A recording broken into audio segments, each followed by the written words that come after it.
हर हर महादेव, जय भोलेनाथ। नमस्कार दोस्तों, करवा चौथ की पूजा आपकी हो चुकी होगी। अब बारी आ रही है विसर्जन की। तो बहुत सारी दुविधा होती है कि आखिर ये सामग्री हम करें क्या, करवा का क्या करें, करवा में भरे हुए मेवे या सामान का हम क्या करें। तो सास का सामान हम किसको दें, यदि सास पास में नहीं है या किसी कारण से सास को नहीं दे पाते हैं तो फिर क्या करें। जो खाने पीने वाली सामान है उसको कब उठाएं। देखिए, खाने पीने वाले सामान को तो आप रात को ही उठा लीजिएगा। जब आपके चंद्र पूजन वगैरह हो जाए तो जो फल मिठाई या खाने पीने वाला सामान है उसको रात को ही उठा लीजिएगा। अब बाकी जो विसर्जन का सामान होगा, चौकी उठाने का काम होगा, वो अगली सुबह होगा, रात को नहीं होगा। तो उसमें क्या है कि करवा माता का फ़ोटो बहुत लोग जो है वो बांध करके अपने करवा के साथ रख लेते हैं, चालन के साथ, या बहुत लोग जो है इस तरह से करवा चौथ की जो फ़ोटो है उसको अपने घर में लगा लेते हैं।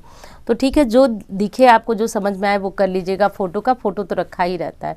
बाकी यदि आपने अलग से फ़ोटो लगाई हुई है तो भोलेनाथ की फ़ोटो को आप उठा करके अपने घर के मंदिर में रख देंगे। और करवा में जिसमें आपने जल भरा है वो तो पहले से ही आपने पूजन वगैरह चंद्र पूजन किया तो वो तो आपका हट जाता है। अब जिसमें आपने मेवे भरे हैं उस करवा का क्या करें, या फिर जो भरा हुआ करवा है उसका क्या करें। तो वो सास के सामान के साथ वो करवा का सामान भी चला जाएगा। और ये जो है सास आपकी यदि खाती हैं तो ठीक है, नहीं तो वो आपको खुद भी दे सकती हैं ये सामान। तो वो जो सास का सामान था, ये पूजा विधि में तो आपने देखा ही था, तो उसके साथ ये चला जाएगा। अब नारियल का आप क्या करेंगे, तो नारियल आपने कलश में नहीं रखा था तो इसको तोड़कर आप प्रसाद स्वरूप में खा सकते हैं, ग्रहण कर सकते हैं। दक्षिणा आप चाहे तो मंदिर में दान कर सकती हैं, और चाहे तो सास का जो सामान आप दे रही हैं उसके साथ ये दक्षिणा भी आप दे देंगे। तो ये कर लीजिएगा। नारियल भी आप खुद तोड़ करके खा लीजिएगा।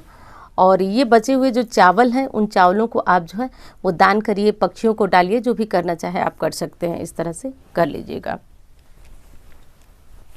अब दिया जैसे कि मैं बता रही हूँ आपको, दिया यदि आप अगली सुबह करेंगे विसर्जन तो दिया तो आपका ठंडा हो ही चुका होगा। कलश का पानी किसी भी पौधे में डालिएगा, और कलश में जो सिक्का सुपारी है उसको आप रख लीजिएगा अपने घर में। इससे बरकत बनी रहती है, क्योंकि कलश में देवी देवताओं का हमने आवाहन करते हैं, पूजन करते हैं। तो ये कर लीजिएगा। और फ़ोटो को आप चाहे तो लाल कपड़े में बांध करके साल भर के लिए रख सकते हैं। जैसे कि ये फ़ोटो है, तो फ़ोटो जो आपने चढ़ाया हुआ था उसको लाल कपड़े में ऐसे बांध करके और आप अपनी अलमारी में या फिर कहीं जहाँ पे आप अपने कीमती सामान को रखती हैं उस तरह से रख कर फिर अगले साल इस फ़ोटो से पूजन कर सकती हैं। तो वो देख लीजिए, मतलब बांध कर रखना भी ठीक विकल्प है, और आप चाहें तो इसको घर के मंदिर में लगा भी सकते हैं।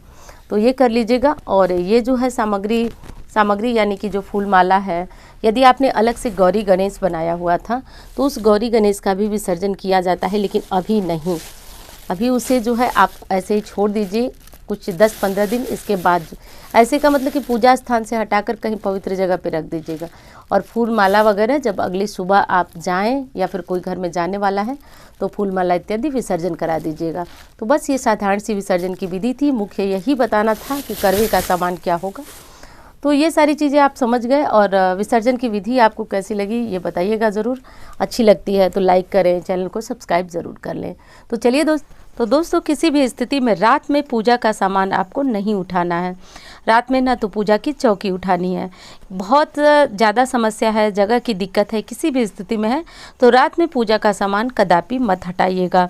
सामान में खाने पीने का सामान या फिर करवे वगैरह आप हटा सकते हैं, मतलब खाने पीने के सामानों पे चींटियाँ वगैरह लग सकती है, लेकिन किसी भी स्थिति में चौकी हटाना, दीपक हटाना, कलश हटाना ये सब मत कीजिएगा। ये सब आप सुबह सुबह स्नान वगैरह करने के बाद ही कीजिएगा, क्योंकि ये चीज़ें नुकसान का कारक बनती हैं। तो पूजा पाठ कर लीजिएगा, जो भी खाना पीना मीठा नमक खाती हैं खा लीजिएगा, लेकिन चौकी रात को मत हटाइएगा। जगह की कितनी भी दिक्कत हो, बहुत सारे प्रश्न आ रहे हैं, जगह की दिक्कत है तो देख लीजिएगा, लेकिन चौकी तुरंत हटाया नहीं जाता है। कोई साप्ताहिक व्रत करते हैं फिर भी नहीं हटाते हैं, तो ये तो बहुत बड़ा पर्व है। तो इस चीज़ का ध्यान रखिएगा दोस्तों, बहुत ज़्यादा ज़रूरी है ये काम, इसलिए मैंने आपको बताया। हाँ, पूजा के बाद गौरी गणेश को आप अलग से रख लीजिएगा, जो कि मैं आपको बता भी चुकी हूँ। आगे थोड़ा सा ध्यान से सुन लीजिएगा। तो वीडियो अच्छी लगे तो लाइक करें, चैनल को सब्सक्राइब कर लें। इंस्टा फेसबुक पे मुझे फॉलो कर सकते हैं।